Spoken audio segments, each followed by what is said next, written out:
Hello, my name is Caden, and I'm going to show you how to replace the power steering pump on my 1990 Pontiac Bonneville 3800 V6. Same as the Buick Sabre, 88, Rietta. This will be the same for anything with this motor pretty much. Power steering pump's right on top. I've already done some of the easy work. Just moved the reservoir out of the way. Undid the belt, 18 millimeter, pulled to the left, take the belt off. 2 half-inch bolts, or at least mine are. They've probably been replaced at some point. I know one has for sure. And then you have a high pressure and a low pressure. High pressure is a 16 mil that you can reach from down here and break loose.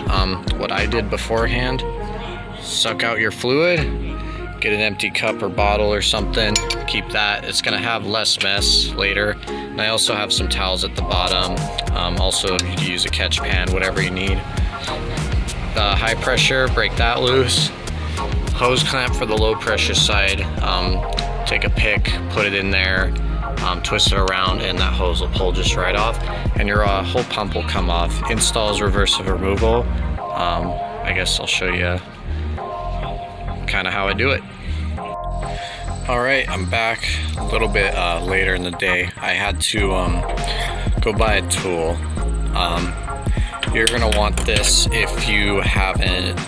This pump has 60,000 plus miles as far as I know, because I bought the car 60,000 miles ago. So I don't know how old it is. I don't know how many miles are on it. That thing is a bitch to break loose. So get yourself a line wrench and you can fit it on there, and I just was whacking it with a hammer and finally came loose. Now when you undo it, because it's at the very bottom, you know, prepare for a bunch of fluid to come out. Either try to get like a cup below it while it's pouring out, or a bunch of towels. I'm gonna attempt to do both. Can't do it on camera. But I'll show you what it's like when it's all said and done. I'm also gonna remove this back here. You can use a flathead screwdriver or whatever socket size that is. It's like 6 millimeters, something like that. Anyway, another thing you can do is unbolt your power steering pump now. Lift it up out of there and then just, you know, undo it with your fingers the rest of the way. I think that's the way I'm actually gonna go after I reconsidered. Alright, and that's power steering pump removed.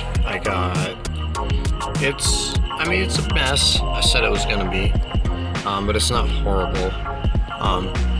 So install is exactly the reverse of the removal. Fill your fluid a little extra when you do get finished installing it, so that it has time to run through the rack and everything, because you lost some fluid coming out of the lines. And then, you know, shut the car off, make sure it's at the right level, add more if needed, and you should be good to go. I'm running out of daylight here to film, but I think you get the idea. So, like I said, installs reverse removal. I hope this helps in some way for somebody with this car. Anyway, thanks for watching.